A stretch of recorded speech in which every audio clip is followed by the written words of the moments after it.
I never expected betrayal to smell like vanilla and jasmine, Alexandra's signature scent. It floated through my living room, as foreign and invasive as she was, standing next to my husband with her manicured hand possessively wrapped around his forearm. "Cassidy," Victor said, his voice unnervingly calm, "I think it's time we had an honest conversation about our arrangement." Arrangement? As if our 8-year marriage was some temporary business contract. I stood frozen in my living room, staring at this tableau. Victor, with his tailored suit and perfect posture, and Alexandra, the marketing director from his firm, her blue eyes calculating beneath her perfectly styled blonde hair. What arrangement? I finally managed, my voice embarrassingly thin. Alexandra's smile could have cut glass. "Victor has explained everything to me. How your marriage was always meant to be a stepping stone. A phase." I turned to my husband, searching for any trace of the man I'd fallen in love with, the man who'd vowed to cherish me through better or worse just 8 years ago. His expression remained perfectly composed, the same face he wore during difficult negotiations. "Is that what I am to you? A phase?" The words scratched my throat on their way out. Victor sighed, a sound I'd heard too often lately, impatience barely masked as consideration. "Cassidy, be reasonable. We've had a good run, but we've always wanted different things. You want this." He gestured vaguely around our meticulously designed home, domestic simplicity. "I want more." "And more is Alexandra?" I couldn't keep the bitterness from my voice. Alexandra laughed lightly. "I'm not just some other woman, Cassidy. Victor and I are aligned in ways you two never were. We're intellectually compatible." The implication stung more than I cared to admit. I'd put my own career as a paralegal on hold to support Victor's rise in the law firm. All those dinner parties I'd hosted for his colleagues, the weekends spent alone while he worked, the plans for children perpetually postponed because the timing wasn't right. Victor checked his watch, his father's vintage Rolex that I'd had restored for our 5th anniversary. "I think it would be best if you stayed with your sister for a while. We need the house to plan some changes." "You want me to leave my own home?" The shock was giving way to anger now, hot and clarifying. "Our home," Victor corrected, his lawyer voice emerging. "And technically, since the property is in my name. Since your father's trust paid for it," I finished for him, suddenly seeing our entire marriage through a new lens. Alexandra shifted impatiently. "Victor, we should get going. We have dinner reservations at 8. I watched my husband, was he still that? Nod in agreement. "Pack what you need for now, Cassidy. We can arrange for the rest later." They turned to leave as if this matter was settled, as if my life could be rearranged as easily as furniture. "No," I said, the words surprising even me. Victor turned back, eyebrows raised. "Excuse me?" I said no. "I'm not leaving." I crossed my arms, feeling stronger with each passing second. "This is my home too. I've invested 8 years of my life here." Alexandra sighed dramatically. "Victor, you said she would be reasonable. And you said you'd wait in the car," I shot back, surprised by my own boldness. Victor's expression hardened. "Cassidy, don't make this difficult. The situation has changed, and you need to adapt accordingly." His condescension was the final straw. All those years of accommodating, compromising, and rearranging myself to fit into his life crashed down around me. "The situation," I said carefully, "is that you've brought your mistress into our home and asked me to leave. That's not a change I'm obligated to adapt to." Victor stepped closer, lowering his voice. "Be smart about this. You're entitled to what we agreed upon in the prenup. Nothing more. Don't turn this into something ugly. The prenup. Another suggestion from his father that I'd accepted to prove my love wasn't about money. A document that, in retrospect, had been designed to protect Victor from me, not to protect us as a couple. You want to talk about ugly? I felt a strange calm settling over me. Let's talk about how you've apparently been planning my replacement. Alexandra laughed again, that practiced, silvery sound. Replacement implies you're being substituted with an equivalent. I'd say I'm more of an upgrade. In that moment, something in me shifted. I looked around at the home I'd poured my heart into, at the life I'd helped build, at the man I thought I knew. And I made a decision. You know what? You're right, Victor. I'll go. I saw triumph flicker in his eyes, quickly replaced by the proper amount of solemnity. I'll stay with Emma for tonight. But we're not done talking about this. Victor nodded, already dismissing me from his thoughts. My lawyer will be in touch tomorrow. I'm sure he will, I replied, heading upstairs to pack an overnight bag. As I threw clothes into my suitcase, my hand brushed against an old business card tucked into my jewelry box. Diane Lockhart, the formidable attorney I'd worked for before meeting Victor. The woman who'd warned me, in her characteristically blunt way, that I was throwing away a promising career for a man who'd never do the same. I slipped the card into my pocket, a plan already forming in my mind. Victor and Alexandra might think I was just a stepping stone in their path, but they were about to discover they'd seriously underestimated what I was made of. Diane's law office hadn't changed in 8 years, still the same imposing black leather and chrome, the same faint scent of expensive perfume and paper. Being here felt like stepping back in time, before Victor, before I'd sculpted myself into the perfect corporate wife. Cassidy Mercer, Diane said, not looking up from the document she was reviewing. 8 years, 4 months, and approximately 22 days. I smiled despite everything. You've been counting. I always track valuable investments. She finally raised her eyes, sharp and assessing behind designer glasses. The question is, why are you here now? As I told her everything, Victor's betrayal, Alexandra's arrival, the demand that I leave my own home, Diane's expression remained impassive, but I could see the calculations happening behind her eyes. So, she said when I finished, you've come back because your husband has decided you're dispensable. I winced. That's a harsh way to put it. Truth often is. She leaned forward, elbows on her desk. What exactly do you want, Cassidy? A better divorce settlement? Revenge? Your old job back? The question caught me off guard. I hadn't really thought beyond my immediate need for legal protection. I don't know. Then figure it out, she said matter-of-factly.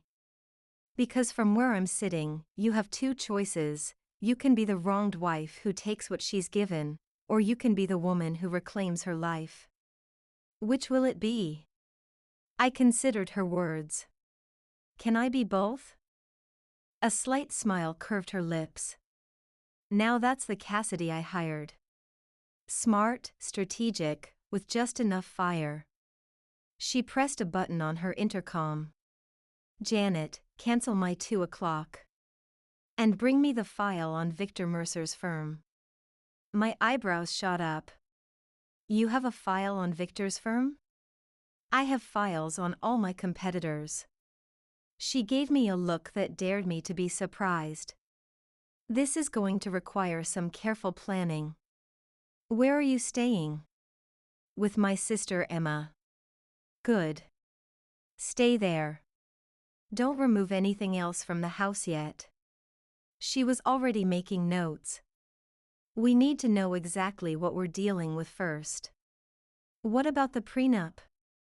I asked, dread settling in my stomach. Victor seemed very confident about it. Diane's smile was predatory. Prenuptial agreements aren't as ironclad as most people think. Especially when there's evidence of misconduct. She eyed me carefully. How much do you know about your husband's business practices? The question triggered a memory. Victor, late at night, shredding documents when he thought I was asleep. The whispered phone calls. The mysterious overseas trips. Not as much as I probably should, I admitted. But I'm starting to think there's plenty I should look into. Smart girl. Diane handed me a sleek business card. This is Sam Chen, our best private investigator. Call him. Tell him everything, not just about the affair, but anything that's ever struck you as odd about Victor's business dealings.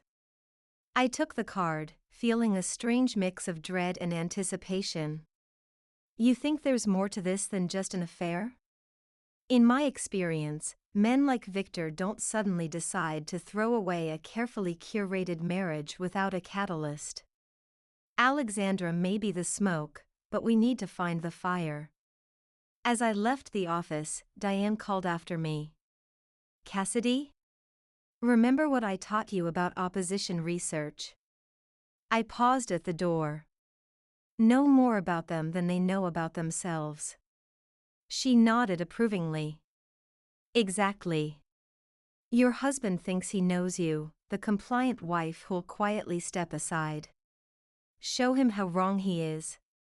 On my way to Emma's apartment, I made a detour to a coffee shop 3 blocks from Victor's office, where I was unlikely to run into anyone from his social circle. There, I called Sam Chen. His voice was calm and professional, betraying no emotion as I recounted my situation. When I finished, he asked one question: Do you want the truth, Mrs. Mercer, regardless of what it might reveal? The question gave me pause. Did I? What if Victor's betrayal extended beyond Alexandra? What if there were financial improprieties that could impact me legally? For a moment, I considered the comfortable ignorance I'd been living in. Then I thought of Alexandra's smug smile in my living room, of Victor's casual dismissal of our life together. Yes, I said firmly. I want everything. Then I'll need access to as much information as possible. Shared accounts, passwords, routines, business associates, especially anyone who might have fallen out of favor. I realized with a jolt how much I actually knew. As Victor's wife, I'd been privy to countless dinner conversations, fundraisers, and corporate events. I'd planned parties for his colleagues, remembered their children's names, noted their preferences and rivalries. I'd been dismissed as just the wife so often that I'd become invisible, which meant people spoke freely around me. I can help with that, I said, already mentally compiling a list. Good. One more thing, does your husband have any reason to suspect you'll investigate him?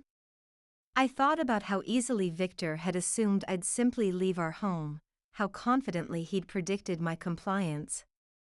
No, I said, realizing the truth of it. He thinks I'm predictable. Keep it that way, Sam advised. The best advantage is one your opponent doesn't know you have. When I arrived at Emma's apartment, she was waiting with open arms, a bottle of wine, and barely contained fury. That absolute bastard, she fumed, pouring me a generous glass. I never liked him, you know. Too controlled. Men like that are always hiding something. I managed a weak smile. You sound like Diane. Good. I always liked her. Emma curled up on her couch, studying me. So what's the plan? Please tell me there is one. There's a beginning of one, I admitted, taking a sip of wine. But I need to be careful. Victor's smart, Emma. And he has resources I don't. But he doesn't have me, she pointed out. Or Diane, apparently. And from what you've told me, he's seriously underestimated you. I nodded, gazing out her window at the city lights. That might be the one advantage I have. He's always seen what he wanted to see. Over the next week, I created a careful routine. I stayed at Emma's, took her car instead of mine to avoid being tracked, and met with Diane and Sam in rotating locations. I responded to Victor's lawyer with appropriate confusion and hurt, playing the role of the shocked wife just beginning to come to terms with her new reality. Meanwhile, Sam had been digging, and what he found exceeded even Diane's suspicions.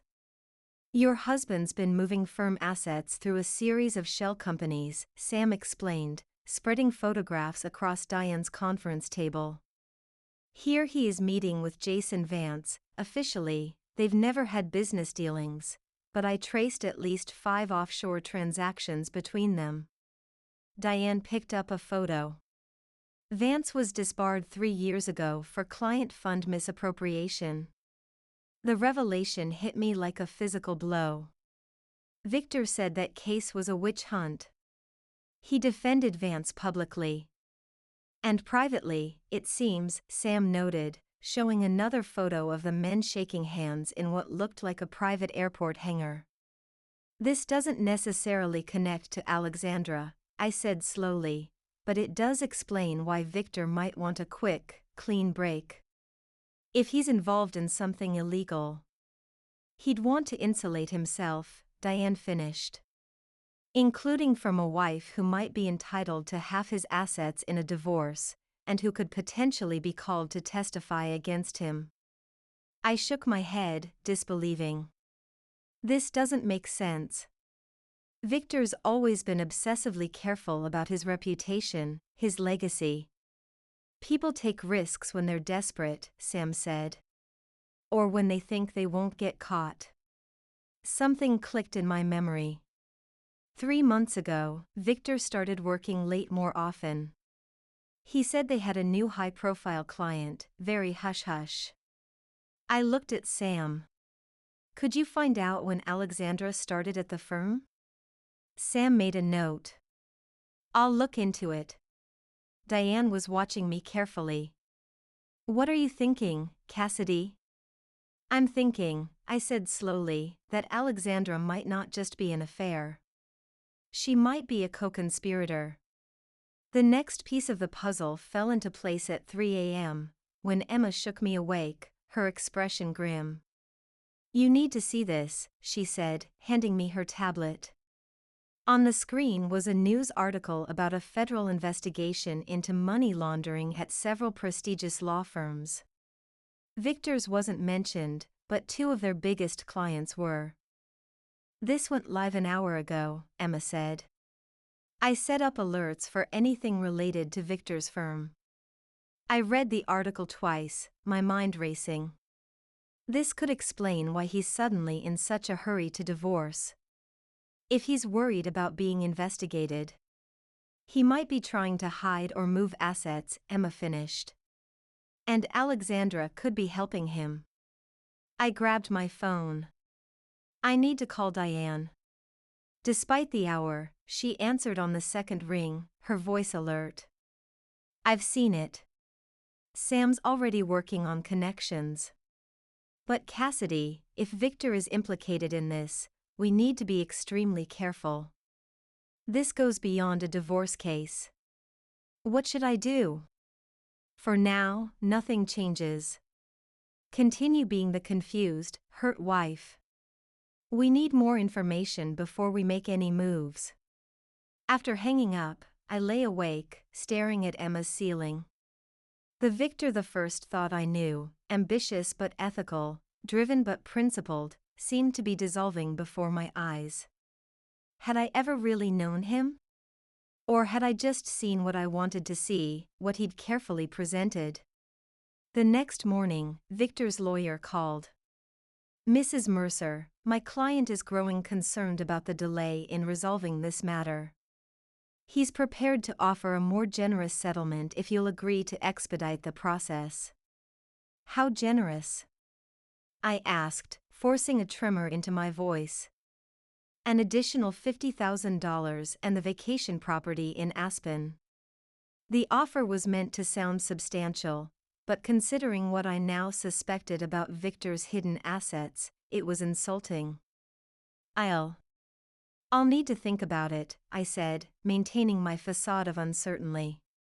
This is all happening so fast. Of course, he said smoothly. But I should mention that Mr. Mercer is prepared to proceed with or without your cooperation. It might be in your best interest to accept his generosity while it's being offered. The threat was thinly veiled, but I pretended not to notice. I understand. I'll let you know soon. After hanging up, I called Diane immediately. He's getting nervous, she said when I told her about the call. Good. That means Sam's digging is getting close to something important. Or the federal investigation is, I pointed out. Either way, we need to accelerate our timeline.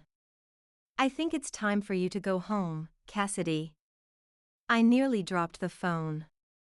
What? Why would I go back there? Because that's where the evidence is. Victor's home office, his personal records, the things he wouldn't keep at work. But Alexandra. From what Sam's surveillance shows, she's been staying at her own place since the initial confrontation. They're being cautious, meeting at hotels or her apartment. The house is empty during the day. I considered this. Won't Victor suspect something if I suddenly return? Not if you play it right. You're the hurt wife, finally accepting reality, coming back to collect personal items and memories. The plan was risky, but I knew she was right. If Victor was laundering money or engaging in other illegal activities, the proof wouldn't be at his office where others might stumble upon it.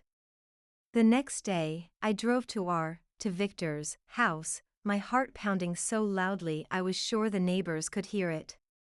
I used my key, half expecting the locks to be changed, but they weren't.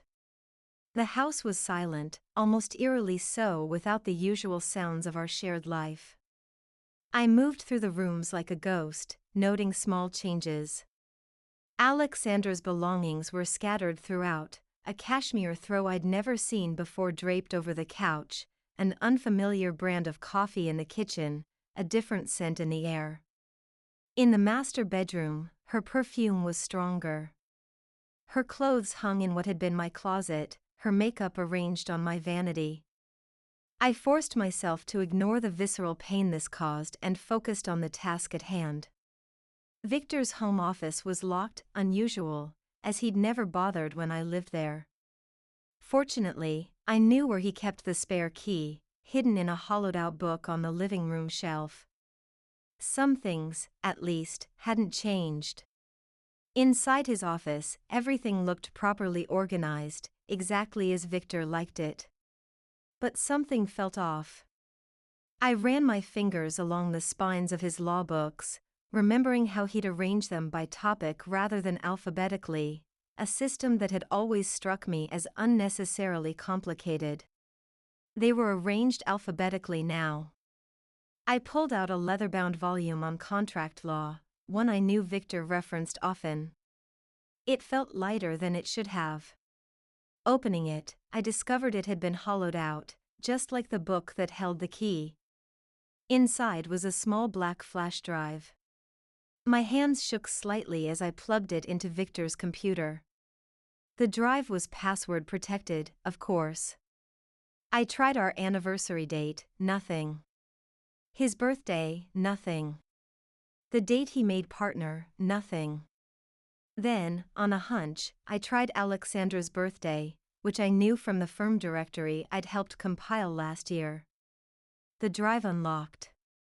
Inside were folders with innocuous names like golf membership and alumni donations. But when I opened them, I found detailed records of offshore transfers, shell company structures, and what appeared to be coded client information. I didn't understand all of it, but I knew enough from my paralegal training to recognize money laundering when I saw it. I also knew I needed to document this properly. Taking out my phone, I began photographing the screen, careful not to touch anything else or leave any trace of my presence. Then I heard it, the sound of a car pulling into the driveway. Quickly, I removed the drive, closed the files, and put everything back exactly as I'd found it. Through the office window, I could see Victor's car, and beside it, Alexandra's sleek convertible. I hadn't planned for this. They weren't supposed to be home for hours. Panic threatened to overwhelm me, but I forced myself to think clearly. I couldn't be caught in his office with the flash drive. Quickly, I slipped it into my pocket and unlocked the office door, trying to formulate a plan. As the front door opened, I made a split-second decision. Instead of hiding or sneaking out, I walked calmly toward the entryway, as if I'd just arrived myself. "Victor," I said, feigning surprise. "I didn't expect you to be home." Alexandra was half hidden behind him, her expression wary. Victor looked momentarily thrown off balance, but quickly recovered. "Cassidy.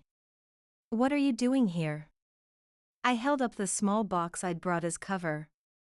"Just picking up some jewelry my mother left me. I didn't want to bother you, so I used my key." I forced a brittle smile. "I didn't realize you'd be home." "Court finished early?" Victor's eyes narrowed slightly. "Yes. Judge Russell had a family emergency." I nodded, as if this explanation satisfied me. "Well, I have what I came for. I'll get out of your way." As I moved toward the door, Victor stepped in front of me. "What else did you take, Cassidy?" The accusation in his voice was clear. I kept my expression neutral, even as my heart raced. "Just what's mine, Victor. Family heirlooms that have nothing to do with our marital assets." Alexandra moved to stand beside him, her hand on his arm, that same proprietary gesture from before. "Victor, I told you we should have changed the locks." She turned to me, all false sympathy. "It's not healthy, Cassidy, clinging to the past like this. You really should accept the settlement offer and move on." I wondered if Victor had told her about the flash drive, about the evidence hidden in his office. Did she know exactly what she'd gotten herself involved in? "You know, Alexandra," I said, surprising myself with how steady my voice sounded, "you're right. It is time for me to move on." I looked directly at Victor. "I've been thinking about your lawyer's offer. I'll have my response for him soon." Something like relief flickered across Victor's face. He thought I was giving in, accepting defeat. "That's sensible of you," he said cautiously. I smiled, channeling all the graciousness I'd perfected as his corporate wife. "I've always been sensible, Victor. You said so yourself, remember? Sensible, reliable Cassidy, always right where I left her." The barb hit its mark. Victor had the grace to look uncomfortable. "Cassidy." "I should go," I interrupted, unwilling to hear whatever justification he'd prepared. "I'm sure you two have plans." As I walked to my car, I could feel their eyes on me. I maintained my composure until I turned the corner, then pulled over, my hands shaking as I called Diane. "I found it," I said without preamble. "Evidence of money laundering, offshore accounts, everything. But Victor came home while I was there." "Did he see you with anything?" "No, but he was suspicious. He accused me of taking things." "Good," Diane said, surprising me. "Let him wonder. It'll keep him off balance." "What now?" I asked, glancing at the flash drive in my hand. "Now," Diane said, "we make our move." 2 days later, I sat across from Victor and his lawyer in Diane's conference room, the flash drive's contents meticulously organized into a presentation folder in front of me. Alexandra waited outside, at Diane's insistence, as she wasn't a party to our marriage. Before we discuss settlement terms, Diane began, her voice all business. My client would like to clarify a few points about marital assets. Victor's lawyer, Marcus, looked bored. We've provided a complete financial disclosure, Ms. Lockhart. I'm not sure what else there is to discuss. Diane smiled, the expression not reaching her eyes. That's exactly the problem, Mr. Ellis. The disclosure is incomplete. She pushed a folder across the table. This is a more accurate accounting of Mr. Mercer's financial activities over the past 2 years. Victor tensed, almost imperceptibly. What is this? Evidence, I said, speaking for the first time since the meeting began. Of everything, Victor. The color drained from his face as he flipped through the folder, printouts from the flash drive, bank records Sam had uncovered, photos of meetings with disbarred lawyers and known money launderers. Marcus looked increasingly alarmed. Where did you get these documents? This is. Careful, Diane cut in. I wouldn't make accusations of illegal behavior if I were you. Not with what's in that folder. Victor slammed it shut. This is blackmail. No, I corrected him. It's negotiation. The terms have changed. Victor's eyes bore into mine, a mix of fury and something else, respect, perhaps, or simply shock that I'd outmaneuvered him. What do you want? First, the house, I said calmly. Not because I want to live there anymore, but because it was my home, and you brought your mistress into it. Victor started to object, but Marcus placed a restraining hand on his arm. Go on, Mrs. Mercer.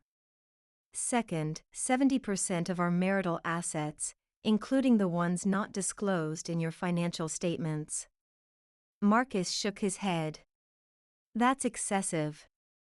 Third, I continued as if he hadn't spoken, a public statement that our divorce is amicable and mutual, with no mention of infidelity or other misconduct.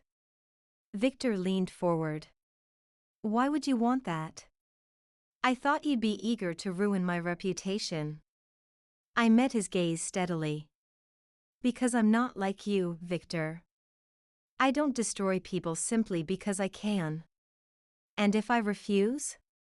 Then copies of this folder go to the FBI, the Bar Association, and your firm's managing partners. I kept my voice even. I imagine they'd be very interested to learn what one of their senior partners has been doing with client funds. Victor's face contorted with rage. You wouldn't dare. Wouldn't I? I challenged. You decided I was disposable, Victor. A stepping stone to be discarded when something better came along. Did it never occur to you that I might not accept that role? Marcus cleared his throat. Perhaps we could take a brief recess to discuss these terms. Diane nodded. Of course. We'll wait. As they left to confer, I let out a shaky breath. He's furious. Good, Diane said. Angry people make mistakes. Like underestimating their wives. When Victor and Marcus returned, the change was evident. Victor's anger had been replaced by cold calculation. Marcus spoke first. My client is willing to accept your terms, with certain modifications. 60% of marital assets, not 70%. And he wants assurance that all copies of these documents will be destroyed once the settlement is finalized. I looked at Victor, seeing him clearly perhaps for the first time. The man I'd married, the man I'd loved, was still in there somewhere. But so was the man who'd brought Alexandra into our home, who'd dismissed our marriage as a phase, who'd engaged in illegal activities without a second thought. "I want one more thing," I said suddenly. Victor tensed. "What?"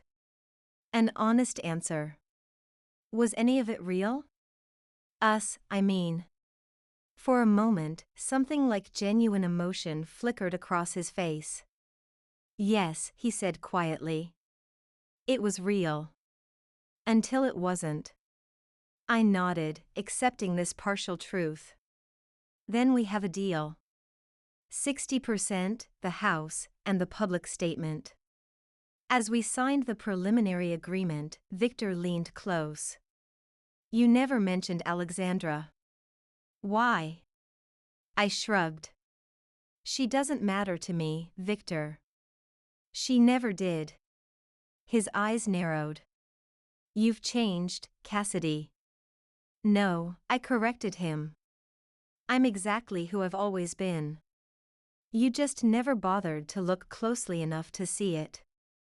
As Victor and Marcus gathered their things to leave, I gestured to the folder. "You can keep that copy. Consider it a reminder." "A reminder of what?" "That women aren't phases or stepping stones. We're flesh and blood and intelligence. And some of us bite back." The door closed behind them, leaving Diane and me alone in the suddenly quiet conference room. "Well," she said, a rare smile of genuine approval on her face, "I'd say that went rather well." I let out a breath I hadn't realized I'd been holding. "Is it over? The divorce proceedings?" "Nearly. The rest." She shrugged. "That depends on what you want next, Cassidy." The question had been circling in my mind ever since that first meeting in her office. What did I want? For so long, my goals and desires had been subsumed by Victor's, my identity wrapped up in being his wife, his support system, his accessory. "I want," I said slowly, "to remember who I was before Victor. And to discover who I can be now." 2 months later, the divorce was finalized with surprisingly little drama.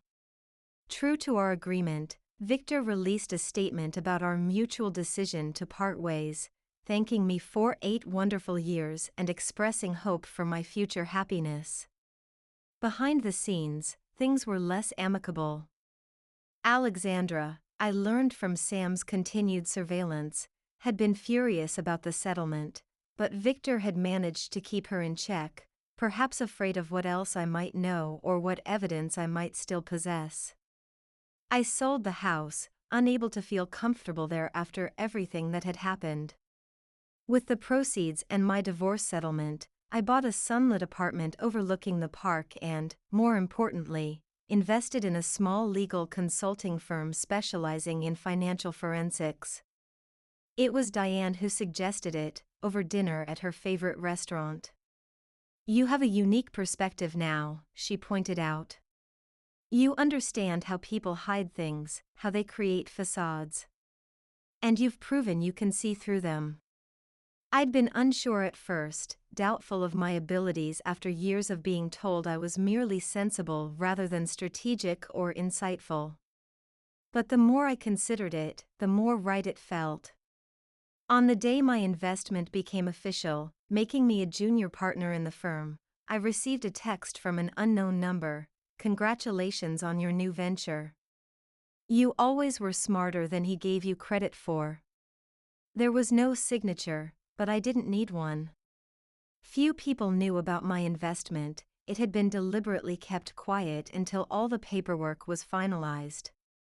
I showed the message to Emma over celebratory champagne that evening. "Alexandra," she guessed immediately. "But why would she congratulate you?" I considered this, remembering the calculating look in Alexandra's eyes, the way she'd assessed me from the moment we met. Maybe she recognizes a fellow player, I mused. Or maybe she's realized Victor underestimated me, and she's wondering what else he might be wrong about. Emma snorted. "Or she's trying to mess with your head." Possibly, I acknowledged. But it doesn't matter anymore. She was right about one thing: I was a phase in Victor's life. Just not in the way she thought. And what phase was that? Emma asked, refilling our glasses. I smiled, thinking of the woman I'd been and the woman I was becoming. The phase where he thought he had all the power. The phase where he believed his own lies. The phase, I raised my glass in a toast, where he forgot that underestimating others is the biggest mistake you can make in any game. Emma clinked her glass against mine. To phases, then. May they always be temporary. To phases, I agreed. And to what comes after. 6 months after the divorce, I found myself attending a legal charity gala, not as someone's wife, but as a partner in a growing firm building a reputation for uncovering financial misconduct. I was discussing a recent case with a judge when I felt a familiar presence behind me. Victor, impeccably dressed as always, with Alexandra on his arm in a gown that probably cost more than my first car. "Cassidy," he said, his voice carefully neutral. "You look well." "Thank you," I replied, equally polite. "So do you both?" Alexandra's smile was tight. "I hear your firm is making quite a name for itself. Rooting out corruption and such." The warning in her voice was clear. I returned her smile with one of equal sharpness. "We all have our talents, Alexandra. Mine happens to be seeing what's hidden in plain sight." Victor shifted uncomfortably. "We should circulate. Plenty of people to greet." "Of course," I said. "Don't let me keep you." As they moved away, I noticed something I might have missed months ago: the subtle tension in Victor's shoulders, the watchful way Alexandra scanned the room, the careful distance they maintained from certain groups of people. They were putting on a show, just as Victor and I once had, but for a different audience. "Your ex-husband seems nervous," remarked Jonathan, the managing partner of my firm, who'd witnessed the exchange. "Yes," I agreed. "I imagine he is." "Anything we should know about?" I considered the question. The flash drive was locked in a safe deposit box: insurance, not revenge. What Victor did now, whom he hurt or deceived, was no longer my responsibility. But it wasn't my responsibility to protect him either. "Let's just say," I replied carefully, "that if his firm should ever become a subject of investigation, we might have some relevant expertise to offer." Jonathan nodded, understanding the implications. "I'll keep that in mind." Later that evening, as I was preparing to leave, I encountered Alexandra alone in the powder room, reapplying her lipstick with careful precision. "You know," she said without looking at me, "he talks about you sometimes. In his sleep." The revelation was meant to wound, to remind me of what I'd lost. Instead, I felt an unexpected wave of pity for her. "He'll talk about you too, someday," I said. "When the next upgrade comes along." Her hand paused, the lipstick hovering just above her mouth. "That won't happen." "No?"